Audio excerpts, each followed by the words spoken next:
네, 반갑습니다. 오늘은 복습하고 정리하는 시간입니다. 목사님하고 또 바쁘게 달려오셨기 때문에 잠깐 쉬어가는, 여러분 다 아시는 그런 주제일 텐데, 이제 우리가 하나님의 나라 절기로 이제 7년차, 6년차 구원의 절기 새로 이제 새해를 시작하고 있는데, 저는 마지막에 종말의 기간에, 주의 다시 오심과 그분의 통치책으로 사주를 했어요. 그래서 구원의 절기 스쿨을 하면서 이 책을 나누면서 좀, 다시 보여서, 이 재림에 대한 부분이 굉장히 중요하구나. 모든 순간, 이 절기의 순간순간의 모든 것이, 모든, 부분이 다 우리에게 중요하지만, 초대교회 그리스도인들이 이 재림에 대한 부분이 굉장히 큰 거였구나라는 부분에 좀, 생각을 하게 됐어요. 근데 그에 비해서 우리는 너무나 좀 추상적이고, 피상적이고, 좀 이 부분이, 막 이래저래 많이 뒤섞여 있구나 이런 생각이 좀 들어서, 저희 교회에서는 이제 4번을 했는데, 그걸 오늘 좀 다시, 복습하고 정리하려고 합니다. 여러분 이미 몇 번씩 책을 읽은 분도 계시고, 이미 정리하신 분도 계신데, 네. 아시는 분은 가볍게 좀 다시 한번 덮어보시고, 그런 시간이 됐으면 좋겠습니다. 이게 4번 한 거를 한 번으로 줄이려고 하니까 너무 어렵더라고요. 어떤 자식은 떠나보내고 어떤 자식은 남기고 이게 보통 일이 아니더라고요. 네, 농담입니다. 어쨌든 네, 우리 데살로니가후서 2장 1절에서 8절 말씀을 먼저 좀 읽도록 하겠습니다. 같이 읽겠습니다. 시작. 형제들아, 우리가 너에게 구하는 것은 우리 주 예수 그리스도의 강림하신가, 우리가 그 앞에 모임에 관하여 영으로나 또는 말로나 또는 우리에게서 받았다는 편지로나 주의 날이 이르렀다고 해서 쉽게 마음이 흔들리거나 두려워하거나 하지 말아야 한다는 것이라. 누가 어떻게 하여도 너희가 미혹되지 말라. 먼저 배교하는 일이 있고 저 불법의 사람 곧 멸망의 아들이 나타나기 전에는 그날이 이르지 아니하리니 그는 대적하는 자라. 신이라고 불리는 모든 것과 숭배하며 받는 것에 대항하여 그 위에 자기를 높이고 하나님의 성전에 앉아 자기를 하나님이라고 내세우느니라. 너희는 지금 그로 하여금 그의 때에 나타나게 하려 하여 막는 것이 있는 것을 아나니 불법의 비밀이 이미 활동하였으나 지금은 그것을 막는 자가 있어 그 중에서 옮겨질 때까지 하리라. 그때 불법한 자가 나타나리니 주 예수께서 그 입의 기운으로 그를 죽이시고 강림하여 나타나심으로 패하시리라. 아멘. 이 초기의 그리스도인들의 삶을 이 세상 사람들과 구별짓는 독특한 특징이 바로 재림이었습니다. 재림에 대한 소망이 이 그리스도인들을 더욱 신중하고 또 경건한 삶을 살게 한 거죠. 초대교회는 이 모든 것에 있어서 주의 재림이 기준이고 또 방향이고 이유였던 거예요. 그들의 삶의 이유였던 거죠. 성경에서 이 재림에 대한 표현으로 주의 강림하심이라는 단어를 설명하는데, 이 헬라어 원어로는 이 강림하심을 2가지로 구분합니다. 먼저는 성도들을 위해 오신다라는 의미로 이 강림하심을 사용하는데, 우리가 알고 있는 휴거가 여기에 해당하는 것 같아요. 그래서 파루지아라는 단어로 오심, 임하심, 강림하심, 그런 단어를 사용합니다. 그러니까 사도 바울이 주의 강림하심에는 2단계가 있을 것이다 라고 말하는데, 첫 번째는 성도들을 위해서, 그리고 두 번째는 그 성도들과 함께 다스리시기 위해서 강림하시는 2단계의 강림하심을 말하고 있어요. 사도 바울은 이 헬라 사회에 복음을 전하면서 또 주의 재림을 이해시키기 위해서 당시 헬라 문화 가운데 있는 이해를 들어서 설명을 하고 있습니다. 당시 사회에서 총독이 각 지역을 담당하는 총독들이 있는데, 이 총독이 자기가 담당하는 지역을 감독하기 위해서 방문을 하곤 했어요. 총독이 그 지역을 방문할 때 그 도시에, 그 성에 있는 대표자들이 총독이 그 성에 들어오기 전에 먼저 마중을 나가는 거예요. 먼저 마중을 나와서 성 밖에서 이 총독을 맞이합니다. 그리고 이 총독과 함께 성으로 들어오는데 환영하고 또 이 총독을 굉장히 성대하게 환영하는 그런 인파들과 함께 들어오는 거예요. 그러니까 총독은 밖에서 이 대표자들을 만나서 대표자들과 함께 환영을 받으면서 이 총독으로 들어오는, 그 성으로 들어오는 그런 이제 문화가 있었던 거예요. 근데 사도 바울이 그런 이 부분에 대해서 헬라 사람들은 다 알고 있는 거죠. 그런 어떤 문화와 그런 모습들을 들어서 주의 재림이 이와 같을 것이다 라고 설명을 하고 있는 거죠. 데살로니가 전서 4장 16절 17절 한번 읽어보겠습니다. 주께서 호령과 천사장의 소리와 하나님의 나팔 소리로 친히 하늘로부터 강림하시리니 그리스도 안에서 죽은 자들이 먼저 일어나고 그 후에 우리 살아남은 자들도 그들과 함께 구름 속으로 끌어올려 궁중에서 주를 영접하게 하시리니 그리하여 우리가 항상 주와 함께 있으리라. 주님은 먼저 주의 성도들을 위해서 강림하시는 거예요. 첫 번째 강림하심은 성도들을 위해 오시는 강림하심인 거죠.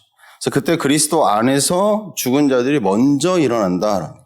그러니까 그리스도 안에서 죽은 자들이 먼저 일어나는 거죠. 그러니까 그리스도 밖에서, 그러니까 예수를 믿지 않는 불신자로 죽은 자들은 그때 일어나지 않는, 그러니까 그리스도 안에서 죽은 자들이 먼저 일어나고 그리고 그동안 살아있던 성도들이 그들과 함께 구름 속으로 끌어올려져서 공중에서 이 재림하시는 주님을 맞이한다라는 거죠. 그러니까 이들이 끌어올려지는 거죠. 그러니까 우리가 알고 있는 휴거가 이 개념인 거죠. 끌어올려서 공중에서 주를 맞이하는. 근데 이 모든 사람이 동시에 다 공중으로 들림받는 것은 아니다라는 거죠.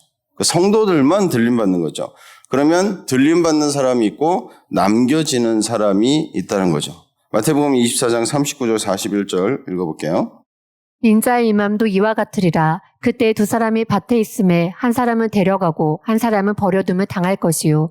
두 여자가 맷두질을 하고 있음에 한 사람은 데려가고 한 사람은 버려둠을 당할 것이니라. 그러니까 주님께서 다시 오실 때, 강림하실 때 두 사람이 밭에서 일하는데 한 사람은 공중으로 들림받고 다른 한 사람은 들림받지 못합니다. 두 여자가 맷돌질을 하는데 한 사람은 들림을 받고 한 사람은 그렇지 못하는 거예요. 그러니까 이게 동시에 같은 시간에 일어나는 거죠. 누가복음에도 같은 말씀이 있습니다. 내가 너희에게 이르노니 그 밤에 둘이 한자리에 누워있음에 하나는 데려감을 얻고 하나는 버려둠을 당할 것이요. 두 여자가 함께 맷돌을 갈고 있음에 하나는 데려감을 얻고 하나는 버려둠을 당할 것이니라.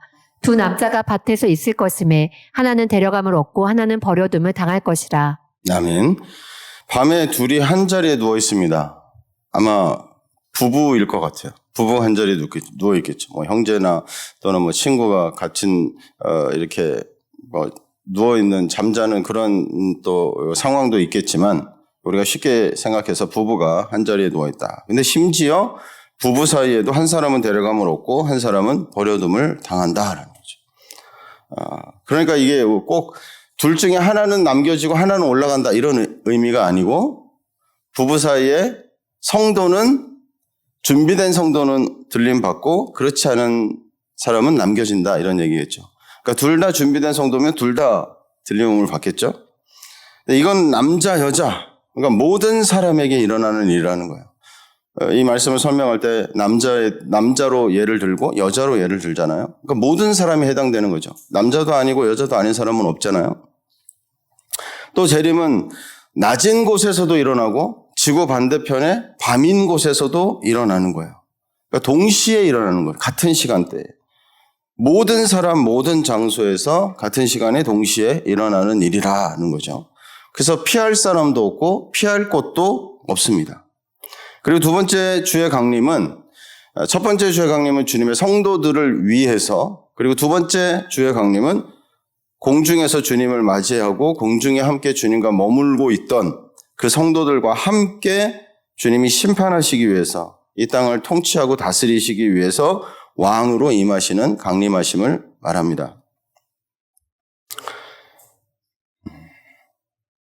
성경은 이 두 번째 강림하심을 도둑같이 임하는 날로 표현을 하세요. 우리 데살로니가전서 5장 2절 3절 읽어보겠습니다. 주의 날이 밤에 도둑같이 이를 줄을 너희 자신이 자세히 알기 때문이라. 그들이 평안하다 안전하다의 그때 임신한 여자에게 해산의 고통이 이름과 같이 멸망이 갑자기 그들에게 이르니 결코 피하지 못하리라. 이 첫 번째 강림하심은 기쁜 일이죠. 성도들에게는 기쁜 일입니다. 근데 두 번째 강림하심은 무서운 일이 될 거라는 거죠. 그렇기 때문에 깨어 있으라고 하시는 거예요. 깨어 있으라. 첫 번째 강림하심에서 버려둠을 당하지 않도록 또 버려둠을 당한 채로 두 번째 강림하심을 맞는 일이 없도록 깨어 있으라. 또 멸망이 갑자기 이른다고 말씀합니다. 어느 곳도 세상은 안전하다 편안하다 하지만 안전하고 편안한 곳이 없는 거죠. 결코 피할 수 없는 날. 그러나 주님을 공중에서 맞이한 이 성도들이 있잖아요. 그 성도들은 주님과 함께 머무르다가 주의 날에 주님과 함께 이 땅에 임하게 되는 거죠. 그러니까 그 성도들을 공중에서 머물렀던 성도들은 주님과 같이 다스리는 자로 통치하는 자로 임하는 거예요. 그러니까 이 두 번째 강림하심에 주의 날, 여호와의 날, 심판의 날은 이들에게 해당되는 게 아닌 거죠. 남겨진 자들에게 해당되는 거죠. 원수는 재림을 준비하고 기다리는 성도들을 방해하고 미혹합니다. 불법의 비밀이 이미 활동하고 있다고 말씀하세요. 데살로니가 후서 2장 7, 8절 읽어보겠습니다. 불법의 비밀이 이미 활동하였으나 지금은 그것을 막는 자가 있어 그 중에서 옮겨질 때까지 하리라. 그때 불법한 자가 나타나리니 주 예수께서 그 입의 기운으로 그를 죽이시고 강림하여 나타나심으로 패하시리라. 이 불법의 비밀은 속이고 또 거짓말하고 성도로 하여금 성도의 삶을 살지 못하게 가로막는 거죠.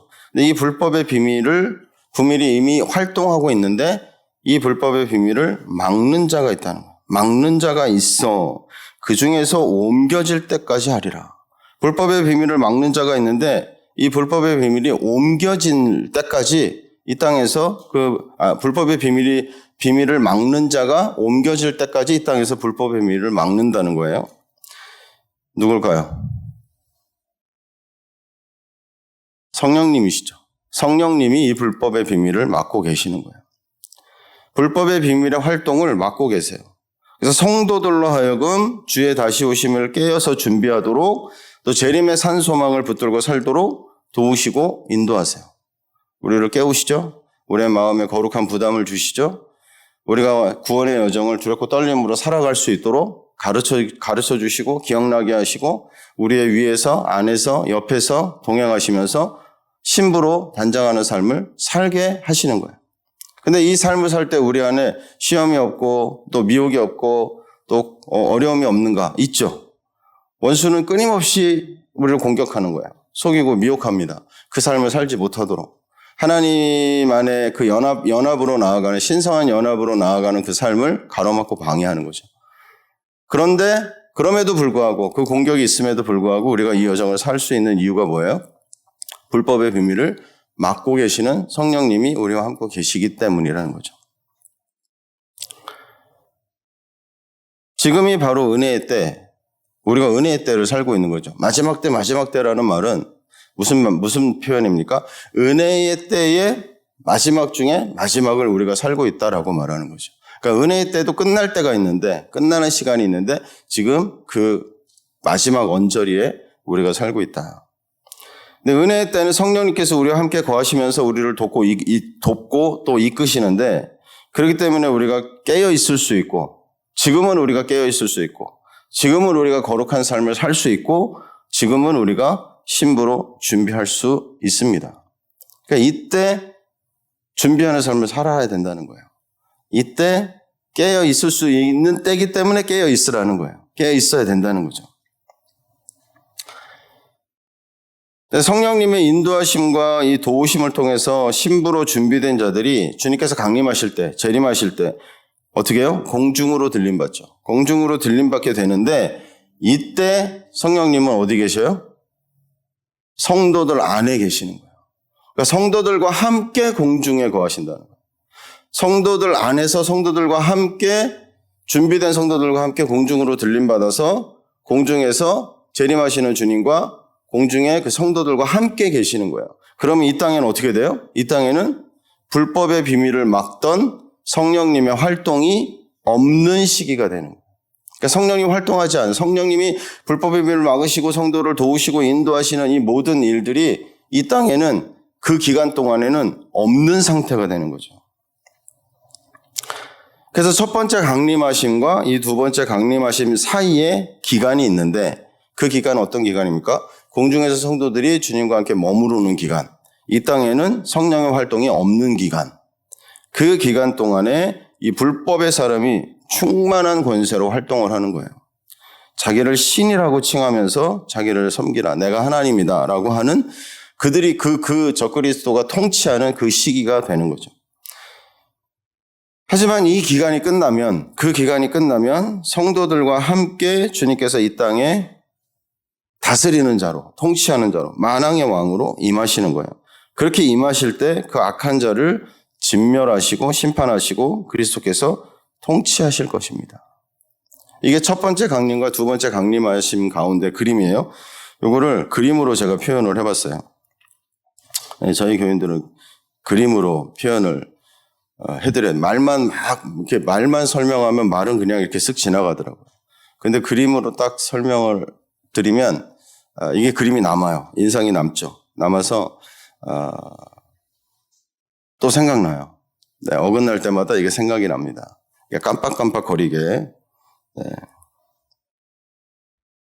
자, 밑에 보면 검정색도 있고 회색도 있고 그 뒤에 하얀색도 잠깐 보입니다. 이게 뭘 얘기하는 걸까요?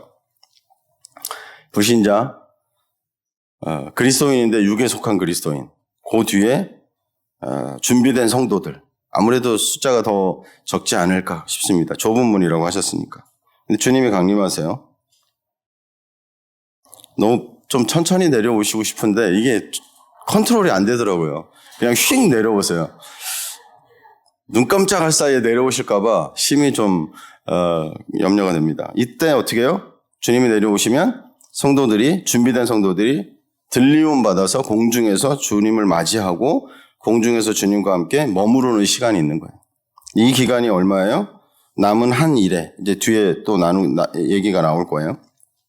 7년이라는 예언적 기간이 걸린다는 거예요. 그 예언적 기간 동안에는 공중에서 주님과 함께 머물러 있는 거예요. 이 기간이 끝나면, 주님이 정한 시간이 끝나면 이제 다시 1차 강림하시고 이제 2차 강림을 하시는데 이 땅으로 강림을 하시는 거예요. 그때는 성도들과 함께 내려오시는 거예요. 뭐하러요?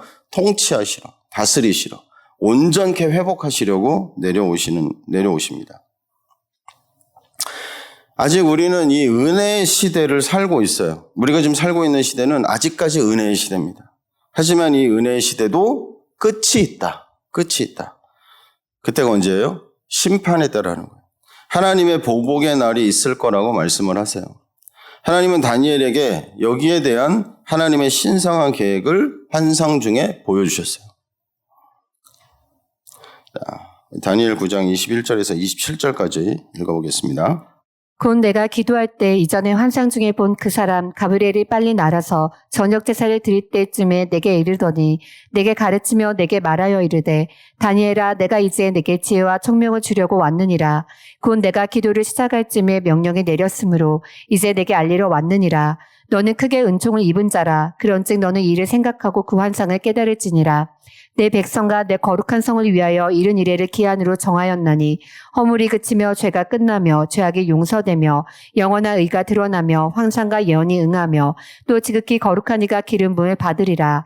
그러므로 너는 깨달아 알지니라. 예루살렘을 중건하라는 영이 날 때부터 기름 부음을 받은 자 곧 왕이 일어나기까지 7이래와 62이래가 지날 것이요 그 곤란한 동안에 성이 중건되어 광장과 거리가 세워질 것이며 62이래 후에 기름 부음을 받은 자가 끊어져 없어질 것이며 장차 한 왕의 백성이 와서 그 성읍과 성소를 무너뜨리려니와 그의 마지막은 홍수에 휩쓸림 같을 것이며 또 끝까지 전쟁이 있으리니 황폐할 것이 작정되었느니라. 그가 장차 많은 사람들과 더불어 한 이래 동안의 언약을 굳게 맺고 그가 그 일의 절반의 제사와 예물을 금지할 것이며 또 포악하여 가증한 것이 날개를 의지하여 설 것이며 또 이미 정한 종말까지 진노가 황폐하게 하는 자에게 쏟아지리라 하였느니라 하니라. 아멘. 방금 읽은 말씀 가운데 다니엘 9장 24절 말씀입니다. 71회를 기한으로 정하였나니 그 기간 동안에 하나님의 그 정한 계획이 다니엘에게 보여주신 그 신성한 계획이 진행이 되는 거죠. 하나님께서 다니엘에게 70년 만에 예루살렘의 황폐함이 그칠 것이라고 말씀을 하시고 다니엘은 그 말씀을 듣고 금식하면서 기도합니다. 하나님의 나라가, 하나님의 백성이 이렇게 된 것, 지금 다 포로가 되고 또 유리방황하게 된 것이 우리의 죄 때문입니다. 우리 백성들의 죄 때문입니다. 하고 회개하고 기도하면서 하나님의 긍휼과 용서를 구합니다. 그때 하나님께서 가브리엘 천사를 보내셔서 하나님의 그 신성한 계획을 말씀해 주시는 거예요. 다니엘에게 보이신 하나님의 계획에 따라서 이 정한 기한이 71회라고 말씀하시는 거예요. 다니엘은 지금 당장 다니엘에게 중요한 것은 예루살렘의 회복이죠. 예루살렘의 회복을 위해서 긍휼을 달라고 기도하는 거예요. 하나님은 거기에 대해서 예루살렘이 이렇게 회복될 거라고 말씀을 주시면서 그것만 얘기하신 게 아니라 그 이후에 하나님의 온전한 회복, 하나님의 백성, 하나님의 나라, 또 하나님의 이 만드신 모든 피조물 가운데 온전한 회복에 대한 전체적인 큰 그림을 다니엘에게 보여주시는 거예요. 하나님께서 정하신 기한이 71회라는 거예요. 70이죠. 70. 1회, 7. 그래서 70 곱하기 7이에요. 71회. 그럼 70 곱하기 7은 77에 49, 490년인 거예요. 하나님이 정하신 하나님의 계획, 하나님의 플랜은 490년이 걸린다는 거예요. 이 기간 안에 어떤 일이 벌어지는가? 허물이 그치고 죄가 끝나며 죄악이 용서되며 영원한 의가 드러나며 환상과 예언이 응하며 또 지극히 거룩한 이가 기름 부음을 받으리라고 말씀하시는 거예요. 다니엘에게 보이신 하나님의 신성한 계획이 성취되는 전체 기간이 490년인데 이 기간은 역사적인 기간이 있고 예언적 기간이 있어요. 그래서 역사적인 기간이 그 앞에 진행이 되고 그 뒤에 아까 우리가 그림에서 본 남은 한 일에 7년은 이 예언적 기간에 해당됩니다. 다니엘 9장 25절 말씀 읽어보겠습니다. 그러므로 너는 깨달아 알지니라. 예루살렘을 중건하라는 영이 날 때부터 기름 부음을 받은 자 곧 왕이 일어나기까지 7일에와 62일에가 지날 것이요 그 곤란한 동안에 성이 중건되어 광장과 거리가 세워질 것이며 예루살렘의 황폐함이 그칠 것이라고 말씀하시면서 그 기간이 7일에와 62일에가 걸릴 것이라고 말씀하시는 거예요. 그 기간은 예루살렘을 중건하라는 명령이 떨어질 때 시작돼서 기름 부음 받은 자, 곧 왕이 일어날 때까지라고 말씀하시는 거죠. 그러니까 이 7일에와 62일의 기간 동안에 어떤 일이 벌어져요? 예루살렘 성을 중건하라라고 하는 명령이 떨어지고 그 안에 하나님의 역사가 진행이 되겠죠. 이 역사적인 일들이 그 안에 일어나고 언제까지요? 기름 부음 받은 자, 곧 왕이 일어날 때까지의 기간을 71회와 7일에와 62일에가 걸린다라고 말씀하시는 거예요. 그러니까 예루살렘을 중건하라는 이 명령은 바사왕들이 내린 조서 가운데 4번째 조서에 해당됩니다. 표로 한번 보면 이래요. 첫 번째 조서는 고레스 왕이 내린 거죠. 예루살렘 성을 건축해라. 그리고 예루살렘의 성전을 건축해라. 성전을 건축하는 기간이 있고 두 번째 조서는 다리오 왕이 내리는데 그 성전 공사를 막으려고 하는 세력들이 있었죠. 그래서 그 왕의 그 창고에 문서들을 한번 조사해 보십시오. 이들이 말하는 게 사실인지 진짜인지 조사해 보시라고. 근데 왕이 찾아봤더니 진짜예요. 그래서 성전 공사를 막지 말아라. 그런 이제 조서가 내려지고 이게 이제 첫 번째, 두 번째는 성전 재건과 관련된 조서입니다. 세 번째는 아닥사스다 왕 때 내렸는데 예루살렘으로 올라갈 뜻이 있는 사람들을 다 데리고 올라가서 예루살렘을 재건해라. 그래서 성전에 드리는 예물과 함께 이런 모든 재정적인 부분들을 다 해결해 주면서 대거 예루살렘으로 귀환하는 일이 생깁니다. 그 네 번째 조서에 아닥사스다 왕이 역시 조서를 내리는데 느헤미야가 아닥사스다 왕과 있는 가운데 예루살렘 성을 건축하게 하옵소서라고 네가 원하는 게 뭐냐? 너의 안색이 좋지 않다. 무슨 일이 있냐? 이런 대화를 나누면서 예루살렘 성을 건축하게 해달라고 간청을 해요. 그때 왕이 이걸 허락합니다. 그러면서 조서를 내리죠. 예루살렘 성전, 예루살렘 성을 건축해라. 성벽을 건축하는 일이 일어나는 거죠. 이때 조서를 내리는데 이 기간이 예루살렘이 성벽을 건축하면서 성벽만 건축하고 떨렁 성벽만 건축하면 이루어지는 게 아니잖아요. 성벽 건축과 함께 그 안에 인프라가 세워져야 되잖아요. 집이 세워지고 또 시장도 일어나고 사람들이 생활할 수 있는 공간들이 일어나야 이게 생활 공간으로 도시로 성으로 온전히 설 수 있잖아요. 이렇게 예루살렘이 복원되고 재건되는 기간이 7일에 49년이 걸린다는 거예요. 그래서 490년이라는 기간이 세 부분으로 나뉘는 거죠. 7일에와 62일에는 예루살렘을 중건하라는 영이 날 때부터 기름 부음 받은 자, 곧 왕이 일어날 때까지의 기간이고, 그렇게 되면 남은 한 일회가 요 7일에와 62일회를 더하면 483년이 되는 거예요. 그러니까 하나님이 정한 기한은 490년이죠. 483년에서 7년이 모자라는 거죠. 그래서 남은 70번째 일회, 그러니까 남은 7년만 지금 남겨놓고 있는 때다라는 거예요.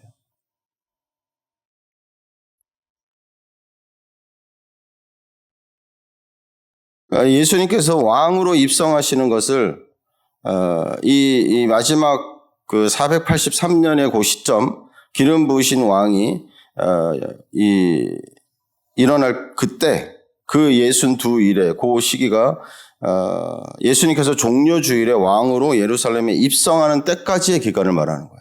그러니까 예수님이 종려주일에 왕으로 예루살렘에 입성하는 때, 그래서 그때까지. 그래서 그 예수님이 왕으로 입성하시는 것을 스가랴 선지자가 예언하고 있어요.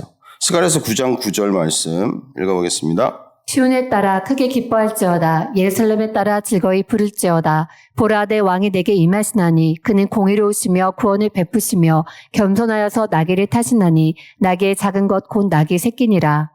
그 예수님께서 겸손하게 나귀를 타고 예루살렘에 들어오실 때 백성들이 어떤 반응을 보였습니까?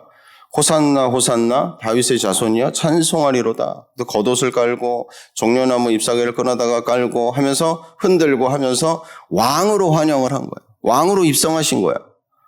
비록 겉모양은 왕의 화려함과 그런 모양과 달랐지만 예수님은 왕으로 입성하신 거죠.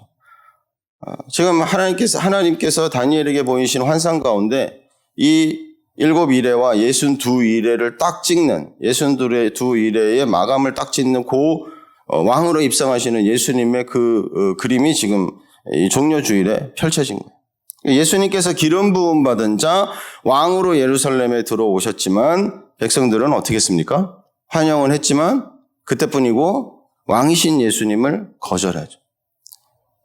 왕이신 예수님을 받아들이고 또 그들의 부르심을 따라 행했다면 굉장히 판도가 달라졌겠죠. 그러나 이 이스라엘 백성들은 여기서 예수님을 거절하고 예수님을 십자가에 못 박기까지 합니다. 자, 다니엘서 9장 26절 읽어보겠습니다. 62일회 후에 기름 부음을 받은 자가 끊어져 없어질 것이며 장차하는 왕의 백성이 와서 그 성과 성소를 무너뜨리려니와 그의 마지막은 홍수에 쓸림 같을 것이며 또 끝까지 전쟁이 있으니 황폐할 것이 작정되었느니라. 62일회 후에 기름 부음을 받는 자가 끊어져 없어질 것이며, 그러니까 예수님께서 십자가에 못 박히실 것을 말씀하시는 거예요. 그러니까 예수님께서 왕으로 오셨지만 거절당하시고 끊어지셨어요. 그러니까 택한 백성 이스라엘에게는 거절을 당하시고 끊어지셨지만 하나님은 이방인들과 새 언약을 맺으시면서 성령을 부으셔서 교회를 통해서 하나님의 계획을 계속 진행하셨어요. 하나님이 계획을 정한 기간을 가지고 그 계획을 말씀해 주셨잖아요. 그러니까 이스라엘이 그 계획을 483년 동안 이끌어왔는데 그 계획의 주인공이었고 그 계획을 그 계획을 살아내는 자들이었는데 이들이 483년 이때 딱 끊어진 거예요. 거절하고 그 부르심에 순종하지 않은 거예요. 불순종한 거죠. 떨어져 나갔어요. 그 계획이 중단됐느냐? 그렇지 않고요. 하나님께서 이방인들을 통해서 하나님의 교회를 세우시고 이 교회를 통해서 하나님의 계획을 계속 진행하시고 이루어 가시는 거죠.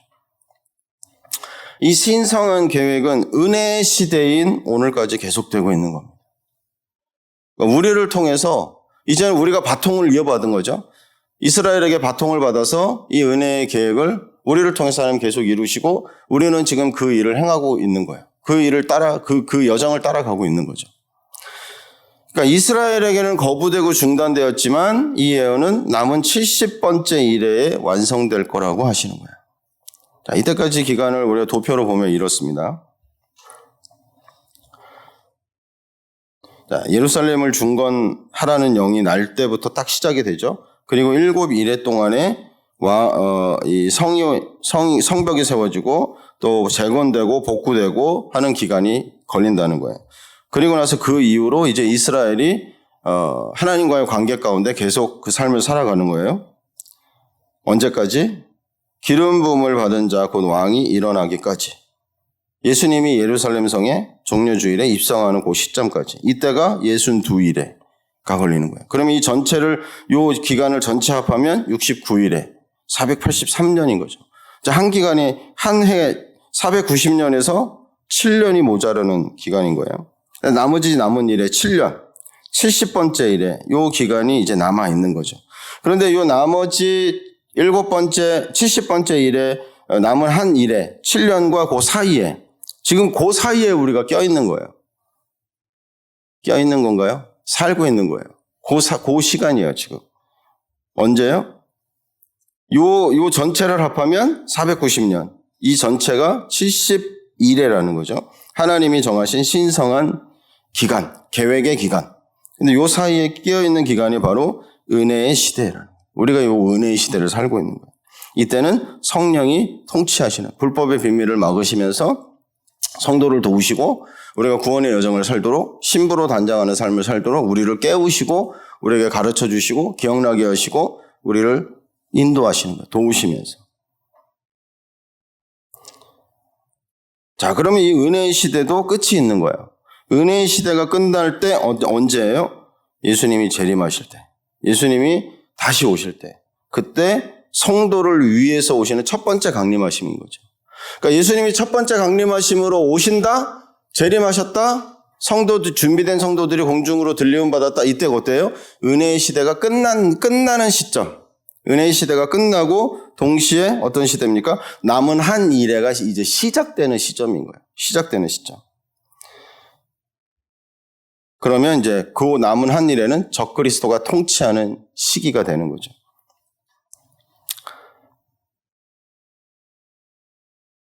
이 남은 한 일회 동안에 하늘과 땅에서 중요한 사건들이 일어날 거라고 말씀하시는 거예요. 남은 한 일회는 딱 갈라지죠. 땅에 남겨진 자들과 공중에 들림받은 자들. 그러니까 각각 하늘에서는 하늘에서의 이 성도들 가운데 어떤 사건이 일어나고 땅에서는 땅에 남겨진 자들 가운데 어떤 사건이 한 일회 동안에 일어난다는 거예요. 다니엘서 11장 36절 읽어보겠습니다. 그 왕은 자기 마음대로 행하며 스스로 높여 모든 신들보다 크하며 비상한 말로 신들의 신을 대적하며 형통한 일을 분노하심이 그칠 때까지 하리니 이는 그 작정된 일을 반드시 이룰 것임이라. 아멘. 남은 한 일회 동안에 이 땅은 큰 영적 어둠과 큰 부패가 가득하게 되는 때예요. 왜 그래요? 성령이 계시지 않기 때문에. 성령님께서 성도들 안에서 성도들과 함께 공중에 머무르시는 거예요. 이때는 성령의 활동이 없어요. 빛과 소금의 활동이 없어요.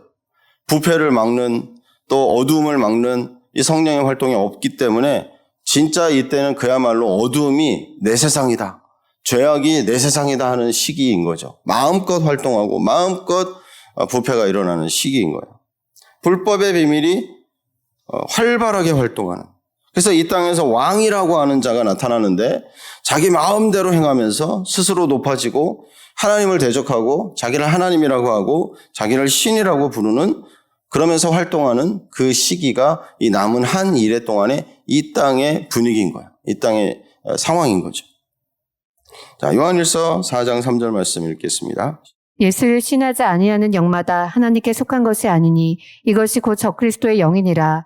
오리라 한 말을 너희가 들었거니와 지금 벌써 세상에 왔느니라. 적그리스도의 영은 불법의 비밀입니다. 그러니까 예수 그리스도와 관련된 모든 것을 대적하고 속이고 미혹하는 악한 영인 거죠. 그러니까 남이는 한 일의 동안에 이 땅에 주인 노릇하면서 통치하게 되는 거예요. 그러니까 이 땅에 남겨진 자들에게는 어떤 사람들이 있다고 그랬어요? 남겨진 자들 어떤 사람들이 있다고 그랬어요? 검은색 인간도 있지만 회색 인간도 있다고 그랬죠. 그러니까 불신자도 있지만 그리스도인들이 있는 거예요. 어떤 그리스도인들이요? 육신에 속한, 육에 속한 그리스도인들이 남겨져 있는 거죠. 들림받지 못하고 남겨진 자들. 그러니까 예수님께서 재림하실 때 공중에 들림받지 못한 육에 속한 그리스도인들. 그들은 주님의 다시 오심에 대한 소망이 없기 때문에 구별된 삶을 살지 않는 거예요. 그러니까 종교적인 삶을 사는데 구별된 삶을 살지 않는. 무슨 말씀인지 이해하시죠? 어떤 구분이 있는지. 성령을 따라 행하지 않습니다. 우리 성령과 관계하면서 성령의 교제 가운데 성령께서 이끄시는 일에 민감하게 반응하면서 믿음으로 반응하면서 살지 않고 어떻게 육체의 욕망을 따라 사는 거예요. 교회도 다니지만 이 양쪽에 두 주인을 섬기면서 양 다리를 걸쳐놓고 내 유익을 따라 이익을 따라 내가 아는 대로 내 느낌대로 감정을 따라 사는 거죠. 육에 속한. 그렇기 때문에 이 사람들은 어떻게 해요? 준비되지 못하는 거예요. 준비될 수가 없는 거죠. 신부로 준비되지 않는 거예요. 10 처녀 가운데 등잔의 기름을 준비하지 못한 5 처녀인 거죠. 이 10 처녀가 처음엔 다 등잔의 기름을 준비한 거예요. 등잔의 기름을 낮에 준비하고 밤에는 등잔을 키우면서 불을 키우면서 신랑을 기다리는 생활을 10 처녀가 다 한 거예요. 그러다 어느 순간 5 처녀는 어느 날 등잔에 기름을 준비하지 못해서 불을 못 켰어요. 근데 아무 일이 일어나지 않는 거예요. 그 다음에 뭐 켰다가 껐다가 이렇게 들쭉날쭉 하다가 어느 순간에 아무 일이 일어나지 않으니까 그 다음부터는 등잔이 비어있는 채로 밤에 불을 켜지 않은 채로 그냥 잠들어 버린 거죠. 그에 반해 5 처녀는 끊임없이 지속적으로 계속해서 중단 없이 등잔의 기름을 낮에 준비하고 밤에 불을 키우고 밤에 불을 키우니까 등잔의 기름이 다 소진되겠죠. 그럼 낮에 또 기름을 채우고 밤에 또 불을 켜고 기다리고 이 삶을 계속 살아온 거죠. 분명히 이 5 처녀는 등잔의 기름을 준비한 5 처녀는 들림을 받았을 것이고 기름을 준비하지 못한 5 처녀는 남아있게 됐겠죠. 그 결과 이 땅에 남겨진 육에 속한 그리스도인들은 큰 환난을 겪게 되는 겁니다. 마태복음 24장 21절 읽어보겠습니다. 이는 그때 큰 환난이 있겠습니다. 창세로부터 지금까지 이런 환난이 없었고 후에도 없으리라. 비록 공중에 들림은 받지 못하고 땅에 남겨졌지만 그래서 환난을 받게 됐지만 그 중에서도 이 환난을 통해서 돌이키고 회개함으로 깨어나서 성도로 회복되는 일부가 있을 거라는 거예요. 늦었지만 들림 받지 못해서 이 땅에 남겨졌지만 뒤늦게 이 환난을 통해서 오히려 깨어나는 거예요. 오히려 깨닫게 되는 거예요. 오히려 돌이키게 됐어요. 회개함에 이르렀어요. 주님을 발견했어요. 그래서 이 땅의 환난 가운데 구원을 받는 거예요. 환난 가운데서 이들이 깨어나서 성도로 온전히 회복되는 일이 있을 거라는 거예요. 일부가 그런 일이 있을 거라는 거예요. 하지만 이 땅의 이 환난 가운데 반대로 육에 속한 그리스도인들 가운데 반대로 환난으로 인해서 오히려 믿음을 잃어버리고 완전히 떨어져 버리는 육에 속한 그리스도인들도 있을 거라는 거죠.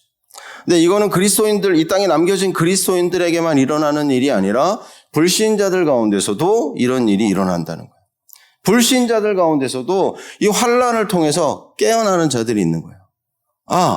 그렇게 전도하는 사람들이 이런 얘기를 했었고, 그때 이런 일들이 있었는데 정말 그게 사실이네?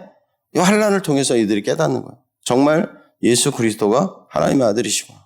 그들이 말한 그 말이 진실이고 복음이었구나라는 걸 깨닫고 불신자들 가운데서도 일부가 돌이키고 회개해서 성도의 대열에 서게 되는 일들이 있을 거라는 거예요. 그래서 남은 한 일 동안에 이 땅에서 일어나는 사건들과 함께 하늘에서도 사건이 있다고 그랬죠. 들림받은 성도들 가운데 어떤 사건이 일어난다라고 말씀합니다. 고린도후서 5장 10절 읽어보겠습니다. 이는 우리가 다 반드시 그리스도의 심판대 앞에 나타나게 되어 각각 선악간에 그 몸으로 행한 것을 따라 받으려 함이라.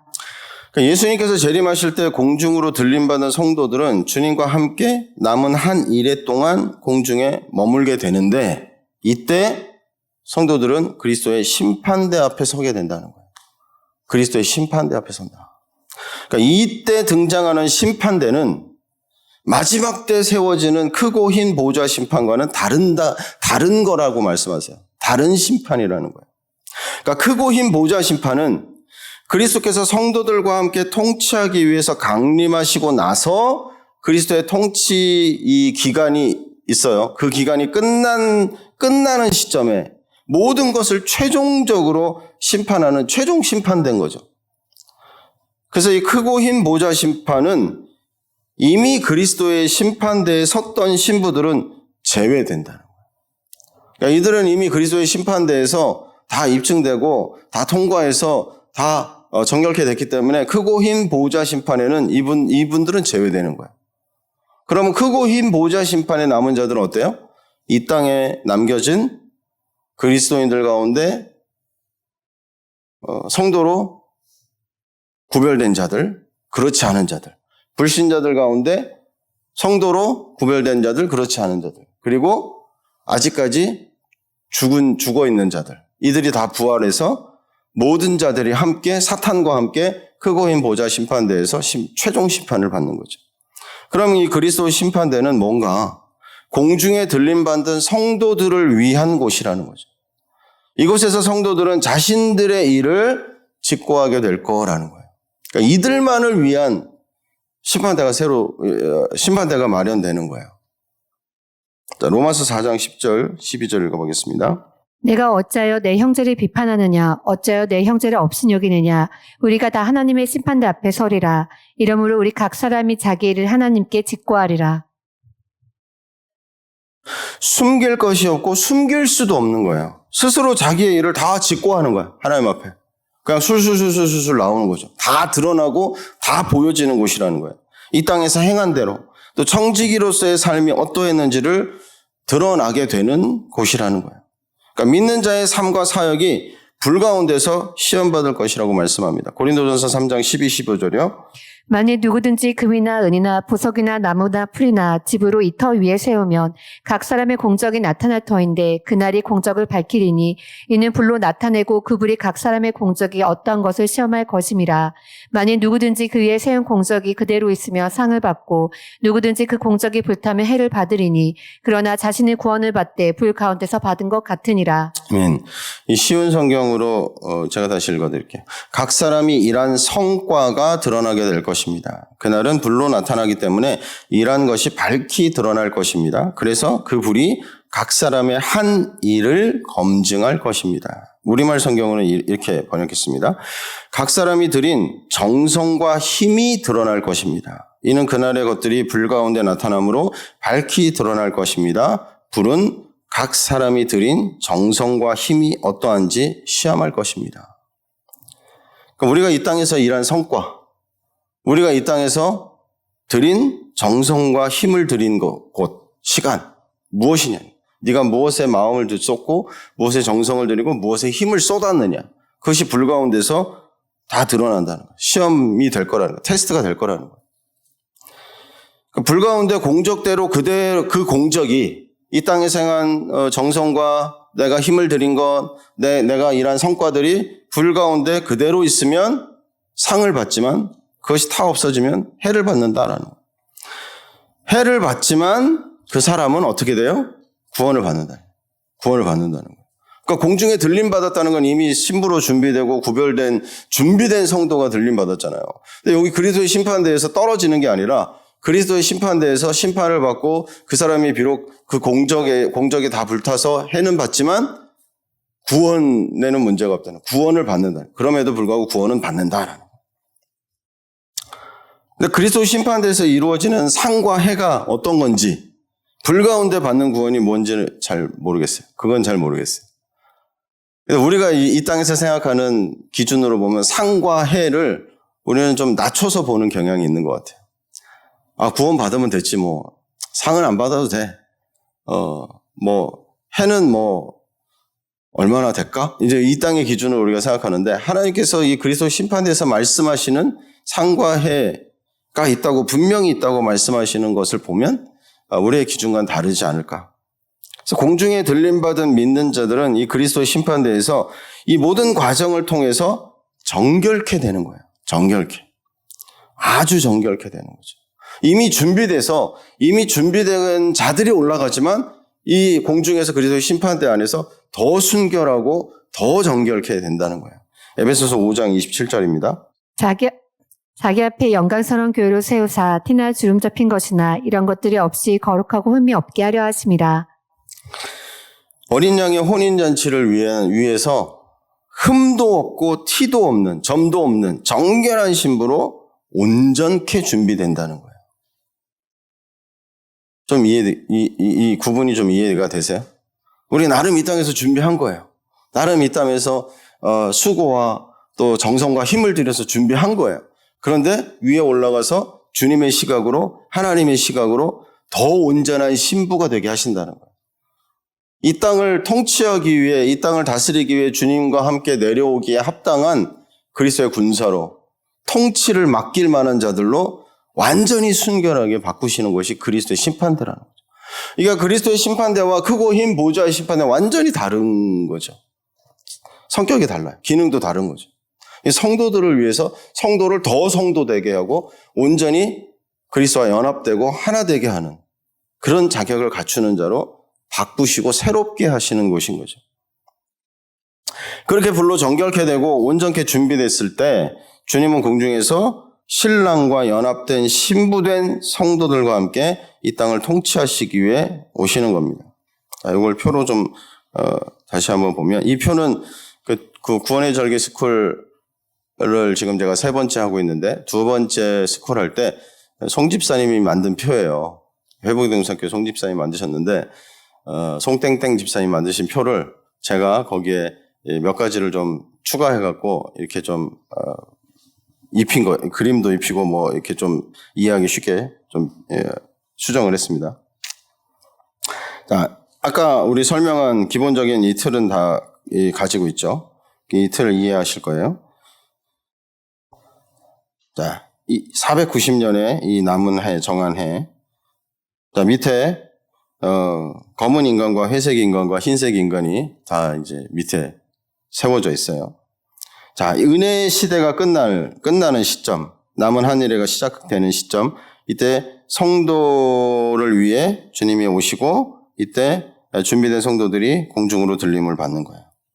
이 휴거죠. 그리고 그와 동시에 그리스도의 심판대가 공중에서 의인들을 위해 마련이 되는 겁니다. 그러면서 동시에 남은 한 일회가 시작이 되는 거예요. 이 남은 한 일회는 70번째 일회. 그래서 3년 반 진행되는 거예요. 그러니까 뒤에 3년 반은 앞에 3년 반보다 더 힘들어요.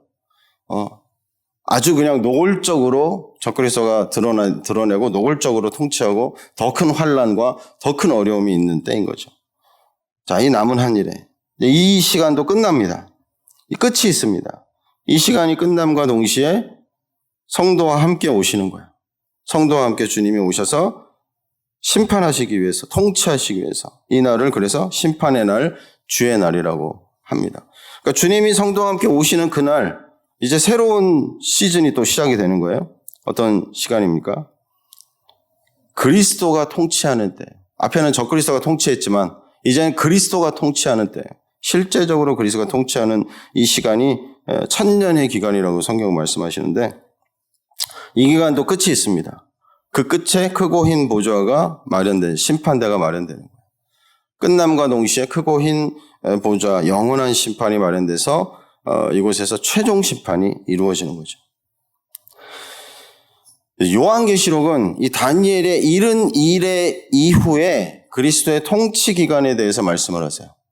그러니까 성도와 함께 통치하러 내려오시는 이 날을 심판의 때 주님의 날이라고 말씀합니다. 우리 계시록 20장 1절 3절 읽어보겠습니다. 또 내가 봄에 천사가 무저갱의 열쇠와 큰 쇠사슬을 그의 손에 가지고 하늘로부터 내려와서 용을 잡으니 곧 옛 뱀이요 마귀요 사탄이라. 잡아서 1000년 동안 결박하여 무저갱에 던져 넣어 잠그고 그 위에 임봉하여 1000년이 차도록 다시는 만국을 미혹하지 못하게 하였는데 그 후에는 반드시 잠깐 노이니라.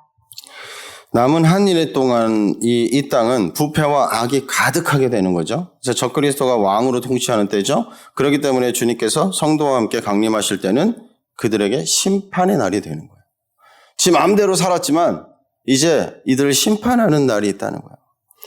사탄은 주님의 통치 기간 동안에 결박당하게 된다고 말씀하세요. 그러니까 주님이 성도와 함께 딱 강림하셔서 심판하실 때 사탄은 결박당하는 거예요. 몇 년 동안? 1000년 동안 결박당하게 된다는 거예요. 근데 이 1000년은 우리의 시간 개념과 다른 1000년인 거예요. 베드로후서 3장 8절에 보면 주께는 하루가 1000년 같고 1000년이 하루 같다고 말씀하세요. 그러니까 우리의 이 시간 개념이 아니라 하나님의 시간인 거죠. 하나님의 정한 시간. 그러니까 적그리스도와 그를 따르는 거짓 선지자들이 멸망당하고 사탄은 1000년 동안 결박당하지만 그 후에는 또 잠깐 놓이는 때가 있다고 말씀하세요. 잠깐 놓이는 때. 왜 놓일까요? 결박에 완전히 그냥 멸하지지 않고, 왜 잠깐, 결박했다가 왜 잠깐 놓으실까요? 제 표현으로, 제 이해로, 제 표현으로는 잔존 세력을 싹 다, 심판하시기 위해서 잠깐 놓아주시는 것 같아요. 그 전쟁에 보면, 미군이 이라크의 이 IS나 이 세력들을, 점령할 때 폭격기가 가서 쫙 폭탄을 다 쏟아서 다 파괴시키잖아요. 주요 시설 다 파괴시키고 그리고 끝나는 게 아니라 그 다음에는 어떻게 돼요? 군인들이 들어가서 다 찾아내는 거예요. 그래야 이게 온전히 해결이 되는 거죠. 그렇지 않으면 다시 일어나니까 다시 완전한 마지막 최종 심판이잖아요. 숨어있던 자, 마음속으로 불복종하지만 마음속으로 온전히 복종하지 않던 그런 자들을 이젠 다 드러나서 그들과 함께 온전한 심판에 이르도록 마지막에 잠깐 놓이는 때가 있다는 거예요. 또 주님께서 성도들과 함께 강림하셔서 1000년 동안 통치하는 기간에 일어나는 일들이 있는데 이 땅에서 주님이 통치하실 때 회복되는 일들이 있고 이렇게 온전케 되는 일들이 일어나겠죠. 주님이 통치하시니까. 그 가운데 이스라엘의 회복이 있습니다. 로마서 11장 15절까지 읽어보겠습니다. 그러므로 내가 말하노니 그들이 넘어지기까지 실족하였느냐? 그럴 수 없느니라. 그들이 넘어짐으로 구원이 이방인에게 이르러 이스라엘로 시기나게 함이니라. 그들이 넘어짐이 세상의 풍성함이 되며 그들의 실패가 이방인의 풍성함이 되거든 하물며 그들의 충만함이리요. 그들을 버리는 것이 세상의 화목이 되거든 그 받아들이는 것이 죽은 자 가운데서 살아나는 것이 아니면 무엇이리요. 이스라엘이 버림받은 결과로 온 세상 사람들이 하나님과 화목하게 되었다면 하나님께서 그들을 다시 받아주실 때에는 죽은 사람이 다시 살아난 것 같을 것입니다. 하나님의 말씀은 1.1획도 없어지지 않고 다 이루신다고 말씀하시죠. 그러니까 하나님 말씀하신 것은 선지자를 통해서 예언하시고 또 말씀하신 모든 세우신 언약 이 모든 건 온전히 다 성취되시는 거예요. 성취된다는 거예요. 그냥 잊혀진 것도 없고 취소하시는 것도 없고 변개시키는 것도 없고 다 성취하시는 거죠. 근데 그 중에 이스라엘에 대한 이 말씀들, 이스라엘에 대한 부분들이 온전히 다 성취된다는 거예요. 그리스도에 오셔서 통치하실 때. 이걸 그림으로 잠깐 보면 이럴 수 있을 것 같아요. 이렇습니다. 69일에 480년 동안에는 83년 동안에는 이스라엘을 통해서 주님이 이 일을 이루셨어요. 이스라엘과 관계하시면서 이스라엘을 통해서 세상 가운데 하나님이 어떤 분이신지 하나님의 백성이 어떤 존재인지 하나님과 어떤 관계를 할 때 어떤 상황이 되고 어떤 모습이 되는지 거역하고 불순종할 때 어떤지 이런 모든 것들을 이스라엘을 통해서 다 보여주신 거예요. 그리고 나서 이스라엘 백성들이 떨어져 나갔죠. 거절하고 거역하고 그리고 이방인을 통해서 이 은혜의 시대를 하나님은 또 이끌어 가세요. 하나님께 순종하고 하나님께 순복하고 그 바통을 이어받은 믿음의 세대들을 통해서 이 은혜 시대에 하나님의 일을 이루시고 그리고 남은 한 일회를 지나서 이제 그리스도께서 통치하시는 이 기간 동안에 이스라엘이 회복이 되는 거예요. 이스라엘을 다시 회복하시는 거예요. 하나님이 그들에게 말씀하시고 그들과 언약을 세우시고 그들과 행하셨던 모든 일들을 다 온전케 회복하시는 거죠.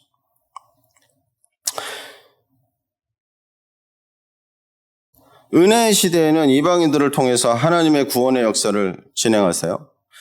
그러나 이스라엘을 버리신 것은 아니다라는 거예요. 그들이 넘어지기까지 실족하였느냐? 그럴 수 없느니라. 완전히 떨어져 나간 게 아니라는 거예요. 실족한 게 아니라는 거예요. 그들이 넘어짐으로 구원이 이방인에게 이르렀습니다. 이것은 이스라엘을 시기나게 하는 일이 될 거라는 거예요. 이방인들이 예수 그리스도를 통해서 생명의 통로로 쓰임받으면서 복을 누리는 모습을 보고 시기할 거라는 거예요. 우리들을 보고. 야, 원래는 이게 우리의 역할이었는데, 원래는 저게 우리의 축복이었는데 우리가 잃어버렸구나. 이스라엘이 버림받은 결과로 온 세상 사람들이 하나님과 화목하게 되었어요. 하나님께서 그들을 다시 받아주실 때 바로 주님의 통치 기간에 일어날 이스라엘의 회복이라는 거예요. 그들이 예수님을 그리스도로 하나님의 아들로 믿게 되므로 구원을 받게 될 거라는 거예요. 이스라엘은 다시 열방의 축복의 통로가 될 거라는 겁니다. 또 주님이 통치하실 때 이 땅 안에 회복이 일어나는데 모든 피조물들이 회복될 거라는 거예요. 하나님이 원래 창조하셨던 그 아름다움, 원래 하나님이 의도하셨던 모습대로 이 피조물들이 서로 관계하고 또 이 피조물들의 그 모습, 원래의 그 기능들이 그 모습들이 보기 좋았던 그 모습들이 말씀하셨던 모양대로 온전히 회복될 거다라는 거예요. 또 주님의 통치 기간에는 수고한 모든 노력들이 헛되지 않고 모두 거두게 되고 모두 자기 소유가 될 거다라고 말씀하세요. 은혜의 시대에 우리가 살고 있지만 불법의 비밀도 활동하고 있잖아요. 우리가 수고한 대로 다 거두는 게 아니잖아요. 내가 애쓰고 수고했음에도 불구하고 열매가 없기도 하고 실패하기도 하고 또 낙심하기도 하고. 근데 이 시기, 주님이 오셔서 통치하는 이 시기는 뿌린 대로 다 거두고 수고한 대로 다 모든 거를 헛된 수고가 없이 모든 것이 다 이루어진다는 거예요. 모든 걸 다 거두는 이게 하나님의 창조 원리대로 온전히 회복되는 거죠. 이런 일들이 주님의 통치 기간에 일어난다는 거죠. 주님의 통치가 구석구석 온 땅에 미치는 겁니다. 미치지 않는 곳이 없어요. 그 말은 무슨 말이에요? 온전히 회복되는 거죠. 구석구석 다 회복되는 거예요. 모든 것들이 온전히 회복된다는 거예요. 모든 회복과 성취가 이루어지는 때가 바로 주님이 통치하는 이 때입니다. 주님의 통치 기간이 또 끝나는 때가 있습니다. 계시록 20장 7절 말씀 읽어보겠습니다. 천년이 참에 사탄이 그 옥에서 놓여 나와서 땅의 사방 백성 곧 곡과 마곡을 미혹하고 모아 싸움을 붙이리니 그 수가 바다의 모래 같으리라. 그들이 지면에 널리 퍼져 성도들의 진과 사랑하신 성을 두루매 하늘에서 불이 내려와 그들을 태워버리고 또 그들을 미혹하는 마귀와 불과 유황 못에 던겨지니 거기는 그 짐승과 거짓 선지자도 있어 세세토록 밤낮 괴로움을 받으리라. 천년이 참에, 그러니까 하나님이 정한 시간이 끝나는 때인 거죠. 이때 사탄이 결박되었던 곳에도 잠깐 풀려납니다. 그때 사탄은 하나님과 마지막 전쟁을 치르기 위해서 많은 사람들을 자기 편으로 모아요. 자기 편을 찾아서 모아요. 하나님과 마지막 전쟁을 치르기 위해서. 그러니까 주님의 통치 기간에, 이 주님의 통치 기간에 모든 것이 회복되고 모든 것을 온전케 하지만 그 와중에서도 마음속으로 거역하는 자들이 있다는 거예요. 모든 게 회복되고 모든 게 온전케 되는데 그 중에서도 이 일부의 세력들이 마음속으로는 거절하고 거역하고 불복종하는 자들이 있다는 거예요. 겉으로는 드러내지 않지만, 겉으로는 순종하는 척하고 복종하는 척하지만 마음속에는 그 죄를 품고 있는 자들이 있다라는 거예요. 그들이 마지막에 이 사탄이 잠깐 풀려날 때 이 사탄의 세력으로 귀합이 되는 거예요. 이들이 다 드러나는 거죠. 자기의 정체를 다 드러내고 사탄의 무리 가운데 속하게 되는 거죠. 그래서 이들이 성도들을 공격합니다.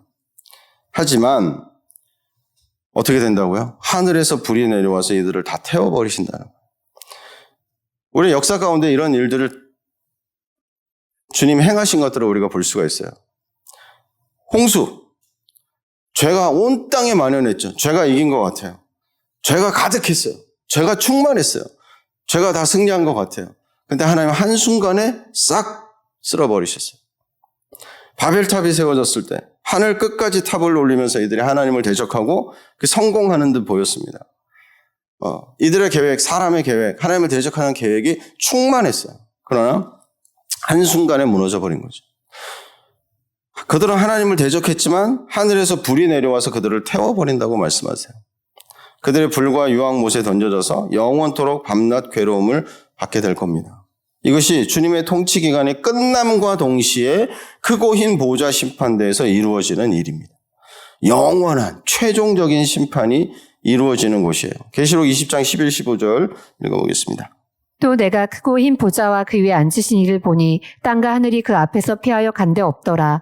또 내가 보니 죽은 자들이 큰 자나 작은 자나 그 보좌 앞에 서 있는데 책들이 펴 있고 또 다른 책이 펴졌으니 곧 생명책이라. 죽은 자들이 자기 행위를 따라 책들에 기록된 대로 심판을 받으니 바다가 그 가운데서 죽은 자들을 내주고 또 사망과 음부도 그 가운데서 죽은 자들을 내주매 각 사람이 자기 행위대로 심판을 받고 사망과 음부도 불못에 던져지니 이것은 둘째 사망 곧 불못이라. 누구든지 생명책에 기록되지 못한 자는 불못에 던져지더라. 마지막 심판을 받기 위해서 크고 흰 보좌 앞에 선 자들이 두 종류의 책이 펼쳐진다는 거예요. 이 책에 인간의 행위가 기록되어 있어요. 또 다른 책은 생명책입니다. 이 책에는 하나님의 백성의 이름이 기록되어 있습니다. 그리스도를 의지하고 오직 그에게 충성한 자들의 이름이 기록된 책인 거죠. 하나는 행위가 기록되어 있고 하나는 믿음에 대한 기록이에요.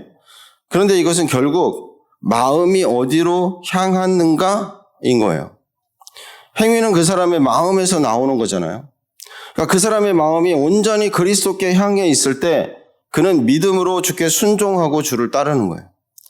이게 그의 행위인 거예요. 그의 행위.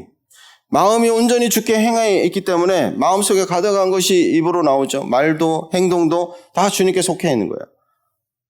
생명책에 기록된 그 이름은 그들의 믿음의 행위의 기록과 같은 거죠. 반면에 마음으로 주께 불순종하고 주를 향하지 않을 때 그들의 행위는 어떻게 해요? 세상을 향하고 주님께 불순종하는 행위들이 나타나는 거죠. 그 불순종한 행위들이 이 책에 기록이 된다는 거예요. 계시록 21장 1절입니다. 또 내가 새 하늘과 새 땅을 보니 처음 하늘과 처음 땅이 없어졌고 바다도 다시 있지 않더라. 앞에 20장 11절 말씀에도 하늘과 땅이 그 앞에서 피하여 간데 없더라 라고 말씀해요. 처음 하늘과 처음 땅이 없어지고 새 하늘과 새 땅이 임하는 때입니다. 처음 하늘과 처음 땅이 죄와 타락으로 인해서 얼룩지고 망가지고 깨진 거예요. 베드로서 3장 12절에 보면 하나님의 날이 임하기를 바라보고 간절히 사모하라. 하나님의 날이 임하는 것을 간절히 사모하라. 그 날에 하늘이 불에 타서 풀어지고 물질이 뜨거운 불에 녹아지려니와 이렇게 말씀합니다. 불로 온전히 정결케 되는 거예요. 완전히 새롭고 충만하며 온전한 새하늘과 새 땅인 거예요. 그러니까 주님의 통치 기간 끝에 이루어지는 크고 흰 보좌 심판, 이때는 모든 악과 부패, 사망 권세, 사탄과 악의 무리들이 끝나는 때인 거죠. 그러니까 이때의 피조물이 새로운 모양으로 하나님 아버지께 회복이 되는 거예요. 그러니까 새 하늘과 새 땅은 주님의 통치 시대 이후에 영원의 상태, 영원한 하나님 나라로 들어가는 겁니다. 이제 마지막 표를 보면, 자, 이렇게 주님의 통치 기간, 천년 왕국, 이때 사탄이 결박되고 그리스도의 실제적인 통치가 이루어지고 마지막에 잠깐 풀리죠. 그때 새하늘과 새 땅이 내려오면서 크고 흰 보좌 심판이 일어나고 모든 죽은 자들과 산자들의 심판이 일어나는 거예요. 이 최종 심판 이후에 영원한 하나님의 나라가 펼쳐지는 거죠. 그렇기 때문에 은혜의 시대의 마지막을 살고 있는 우리들에게 이 그리스도의 재림은 더욱 살아있는 소망인 겁니다. 그러니까 이 초대교회 그리스도인들은 살아있는 소망이었어요. 재림을 그들의 눈앞에 두고 살았다라는 거예요. 자, 우리가 마지막 컷에 보겠습니다. 로마서 8장 24절 25절입니다. 우리가 소망으로 구원을 얻었음에 보이는 소망이 소망이 아니니 보는 것을 누가 바라리요. 만일 우리가 보지 못한 것을 바라면 참음으로 기다릴지니라. 소망이 우리의 구원을 이룬다고 말씀하세요. 소망은 보지 못하는 것을 바라는 것이잖아요. 소망은 참음으로 기다리는 겁니다. 소망하고 바라는 것이 그들의 삶을 온통 차지하는 거예요. 소망은 믿음의 행위죠. 그냥 생각만 하는 게 아니에요. 행위예요, 행위. 믿음의 행위. 믿음은 바라는 것들을 굳게 붙잡는 겁니다. 히브리서 10장 읽어보겠습니다. 또 약속하신 이는 미쁘시니 우리가 믿는 도리의 소망을 움직이지 말며 굳게 잡고 서로 돌아보아 사랑과 선행을 격려하며 모으기를 패하는 어떤 사람들의 습관과 같이 하지 말고 오직 권하여 그날이 가까움을 볼수록 더욱 그리하자. 그러므로 너희 담대함을 버리지 말라. 이것이 큰 상을 얻게 하느니라. 너희에게 인내가 필요함은 너희가 하나님의 뜻을 행한 후에 약속하신 것을 받기 위함이라. 잠깐 후면 오시리가 오시리니 지체하지 아니하시리라. 우리는 뒤로 물러가 멸망할 자가 아니요. 있는 도리의 소망을 움직이지 말며 굳게 잡고, 우리가 소망을 굳게 잡는 거예요. 소망을 굳게 잡으셔야 돼요.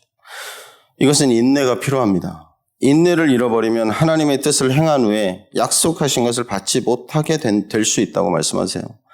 이게 얼마나 안타깝고 억울한 일입니까? 수고는 수고대로 다 해놓고 마지막에 잃어버리는 거예요. 그 날이 가까움을 볼수록 더욱 그리하자. 모이기를 힘쓰고 더욱 주님의 다시 오심에 대한 소망을 붙들고 사는 겁니다. 왜냐하면 우리는 뒤로 물러가 멸망을 당할 자가 아니기 때문에 그래요. 소망은 앞에 있는 것을 잡으려고 달려가는 거예요. 믿음의 행위라고 그랬잖아요. 달려가는 겁니다. 표대를 향해서 막연히 바라기만 하는 것이 아니라 소망에 합당한 일을 행하고 노력하는 거예요. 서로 돌아보고 격려하면서 함께 옆에 서주고 함께 자라가는 겁니다. 주님의 다시 오심에 대한 소망은 우리를 깨끗하고 정결한 신부의 삶을 살게 합니다. 요한일서 3장 2절 3절입니다. 사랑하는 자들아 우리가 지금은 하나님의 자녀라. 장래에 어떻게 될지는 아직 나타나지 아니하였으나 그가 나타나시면 우리가 그와 같은 줄 아는 것은 그의 참모습 그대로 볼 것이기 때문이니 주를 향하여 이 소망을 가진 자마다 그의 깨끗하심과 같이 자기를 깨끗하게 하느니라. 장래에 어떻게 될지 아직 나타나지 않았습니다. 그러나 그가 나타나십니다. 주님께서 재림하실 때 우리는 그분의 형상으로 변화돼서 주님을 맞이하기 위해 공중으로 들림 받을 것입니다. 아멘이십니까? 우리는 공중으로 들림 받을 것입니다. 지금 그 준비하는 여정을 살아가고 있는 거예요. 주님께서 이 소망이 우리로 구원을 이루는 삶을 꾸준히 끊임없이 살게 하는 거예요. 이 재림에 대한 소망이 우리를 깨우는 거예요. 안주하지 않게 하는 거예요. 계속해서 움직이게 하는 거예요. 초대교회 그리스도인들이 그렇게 살았어요. 주님의 강림하심이 그들에게 살아있는 소망이었습니다. 이 소망이 그들로 정결한 삶을 살게 했다는 거예요. 주를 향하여 이 소망을 가진 자마다 그의 깨끗하심과 같이 자기를 깨끗하게 하느니라. 주의 다시 오심에 대한 생각이 그 사람의 마음에 맨 앞에 있는 거예요. 가장 신경 쓰고 가장 집중하는 일인 거예요. 그럴 때 그 사람의 삶은 주님의 다시 오심을 근거로 살고 그 소망을 따라서 절제하고 다스린다는 거예요. 주님을 구름 속에서 만나기 위해서 끊임없이 준비하는 겁니다. 이 소망을 가지고 계속해서 자라가고 또 서로 격려하고 함께 돌보면서 함께 옆에 서주면서 준비되어 가시는 저와 여러분 되시기를 축복합니다. 기도하겠습니다.